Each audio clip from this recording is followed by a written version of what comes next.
Sore harinya, saat Desti tengah duduk santai di ruang tengah, tiba-tiba bel rumah berbunyi. Dengan segera Desti bangkit dari duduknya dan beranjak menuju ke ruang tamu. Setibanya di ruang tamu, Desti membuka pintu rumahnya. Terlihat dua wanita sudah berdiri di depan pintu. "Mama, Sari, silakan masuk," ujar Desti, lalu menyuruh mereka untuk masuk ke dalam. "Des, kok rumahmu sepi?" tanya Sarah. "Gimana nggak sepi, Ma? Aku tinggal sendiri. Pembantu yang aku pesen belum datang," jawab Desti. Kini mereka tengah berjalan menuju sofa. "Duduk, Mah, Sari." Desti menyuruh mereka untuk duduk. Setelah itu ia beranjak ke dapur untuk membuat minuman. 5 menit kemudian, Desti datang dengan membawa nampan yang berisi 2 cangkir teh manis. Desti menyimpan minuman itu di atas meja. Setelah itu, Desti ikut duduk berhadapan dengan mereka berdua. "Minumnya, Mah, Sar," ucap Desti. "Iya, terima kasih ya," sahut Sarah. Sementara Sari hanya tersenyum dan mengangguk. "Des, kedatangan kami ke sini karena Sari ingin meminta maaf," ujar Sarah yang mulai mengutarakan tujuannya.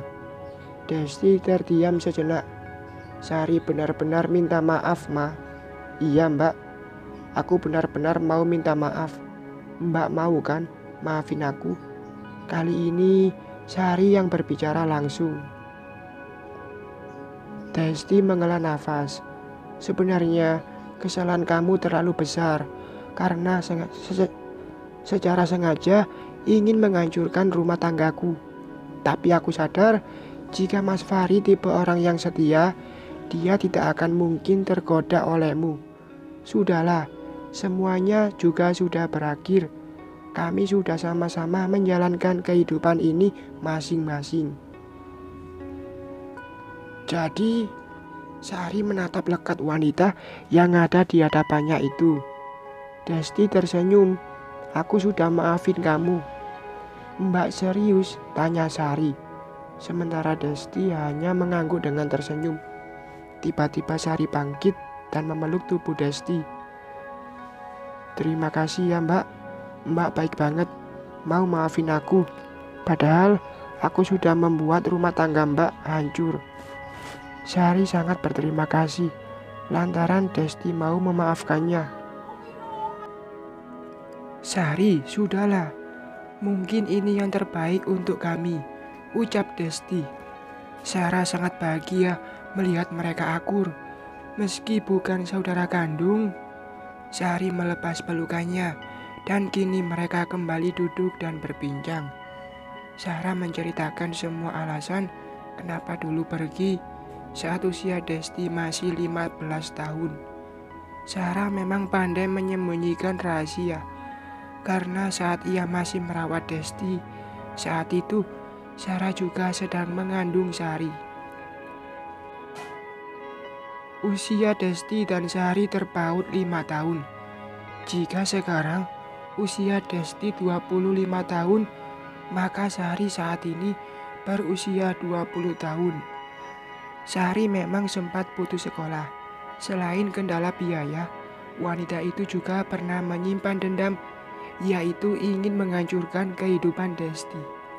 Namun, setelah semua rahasia yang selama ini ibunya simpan terbongkar, Sari merasa menyesal karena dendam butanya sudah membuat dirinya harus memusuhi yang tidak seharusnya ia musuhi. "Sekarang kalian tinggal di mana?" tanya Desti. "Kami tinggal di kontrakan. Sejak papanya Sari meninggal, kami memutuskan menjual rumah itu," jawab Sarah. "Kalian tinggal di sini, mau nggak?" tawarnya. Desti berharap semoga ibu serta saudaranya itu mau menerima tawaran darinya. "Nggak usah deh, Mbak. Kami tinggal di kontrakan saja," tolaknya. Sari merasa tidak berhak untuk tinggal di rumah itu lagi. Iya, Des. Kami tinggal di kontrakan saja. Timpal Sarah. Ya sudah, aku nggak akan maksa, sahut Desti. Ia tidak ingin memaksa mereka untuk tinggal bersamanya. Setelah berbincang-bincang cukup lama, akhirnya mereka berdua berpamitan untuk pulang. Sejujurnya, Sarah merasa kasihan karena Desti tinggal sendirian di rumahnya itu. Tapi mau bagaimana lagi? Sarah takut jika nanti Yuda datang dan tidak terima dirinya dan putrinya tinggal di rumah Desti. Malam telah beranjak. Pukul 7, penampilan Desti sudah rapi. Malam ini ia akan makan di luar, tentunya bersama dengan Erlan. Sembari menunggu Erlan menyambutnya, Desti memilih untuk memainkan ponselnya. Belum sempat membuka aplikasi Facebook, tiba-tiba Erlan datang. Maaf ya, tadi sedikit macet di jalan, ujar Erlan, seraya berjalan menghampiri Desti yang tengah duduk di kursi yang ada di teras rumahnya. Nggak apa-apa, aku juga belum lama kok, sahut Desti. Ia pun segera bangkit dan mereka gegas masuk ke dalam mobil. Dan setelah itu, Erlan langsung melajukan mobilnya menuju resto tempat mereka akan makan. Tidak butuh waktu lama, kini mereka sudah tiba di resto. Keduanya pun segera memesan makanan dan minuman. Hanya butuh 10 menit, kini pesanan Desti dan Erlan sudah ada di hadapan. Mereka pun segera menyantapnya. Jadi, kamu sudah memaafkan kesalahan Sari? Tanya Erlan, sembari menikmati makanannya. Iya, lagi pula hubungan aku dan Mas Wari juga sudah terlanjur hancur, jawab Desti. Sementara Erlan hanya mengangguk. Mereka pun kembali menyantap makanan yang ada di hadapan. Namun, tiba-tiba hal tak terduga terjadi. Seorang perempuan dengan pakaian kurang bahan datang menghampiri mereka. Lalu dengan tiba-tiba perempuan itu mengambil segelas jus yang ada di atas meja dan menyiramnya ke wajah Desti. Biur! Sontak Desti dan Erlan terkejut. Begitu juga dengan pengunjung lainnya. Sontak Erlan menoleh ke arah perempuan yang menyiram wajah Desti dengan jus. Pria itu mengerutkan keningnya. Untuk apa wanita itu datang dan melakukan hal tersebut? Erlan pikir Desti tidak ada hubungan apa-apa dengan wanita itu. Sementara itu, Desti segera mengelap wajahnya dengan tisu. Sekarang katakan, di mana kamu sembunyikan Mas Fahri? Pasti kamu yang sudah membujuk dia agar meninggalkan aku. Iya kan? Bentak Vina. Iya, wanita itu adalah Vina. Entah ada urusan apa, Vina menemui Desti kembali. Maaf, aku bukan wanita lirik yang selalu memanfaatkan keadaan. Mas Fahri itu sudah dewasa. Dia tahu mana yang baik dan mana yang buruk. Ya, meski pernah keliru juga. Tapi asal kamu tahu, Mas Fahri ninggalin kamu juga. Semua gara-gara ulahmu itu. Ngerti? Desti menatap nyalang wanita yang berdiri di hadapannya itu. Cih, aku tidak percaya. Sekarang kamu katakan, di mana Mas Fahri? Seru Vina. Wanita itu terus memaksa Desti dengan tatapan mata yang tajam. Yang dikatakan Desti itu benar. Bukannya kamu yang sudah merusak rumah tangga Desti. Tapi kenapa kamu yang marah-marah seperti ini? Seharusnya kamu introspeksi diri. Orang yang suka mengambil milik orang lain itu tidak akan bertahan lama, serga Erlan. Rasanya pria itu ikut mendidih darahnya melihat Vina memaki Desti.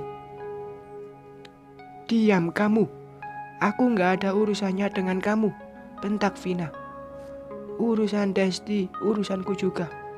Des, kita pergi saja dari sini. Kita tidak perlu ngeladenin wanita seperti dia. Erlan menarik tangan Desti dan hendak mengajaknya untuk pergi. Namun tiba-tiba Vina menahannya. Lepas, Desti menatap tajam ke arah Vina, sementara Vina menggelengkan kepalanya. Katakan dulu, di mana Mas Fahri saat ini? Desaknya. Aku dan Mas Fahri sudah bercerai. Sekarang dia tidak lagi tinggal di rumahku. Dan perlu kamu tahu, aku tidak tahu di mana Mas Fahri tinggal. Jika kamu ada perlu, kamu bisa mencarinya sendiri. Jelas Desti, rasanya sudah muak menghadapi wanita seperti Vina. Ayo Des, Erlan mengajak Desti pergi dari tempat itu. Ia tidak peduli dengan tatapan dari para pengunjung lainnya. Sementara itu, Vina masih berdiri dengan tatapan nyalang ke arah Desti dan Erlan. Des, kamu baik-baik saja kan? Tanya Erlan. Saat ini mereka sudah dalam perjalanan pulang. Aku gak apa-apa kok. Gak nyangka saja kenapa tiba-tiba Vina datang, jawab Desti. Iya, mungkin dia masih berpikir kalau kamu dan Fahri masih bersama, ujar Erlan. Iya mungkin, karena saat Vina pergi, Mas Fahri masih tinggal bersamaku, sahut Desti.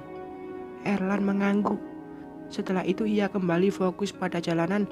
Sementara itu, Desti memilih untuk melihat keluar jendela. Pikirannya sempat kacau saat mengingat kejadian di resto. Bersambung.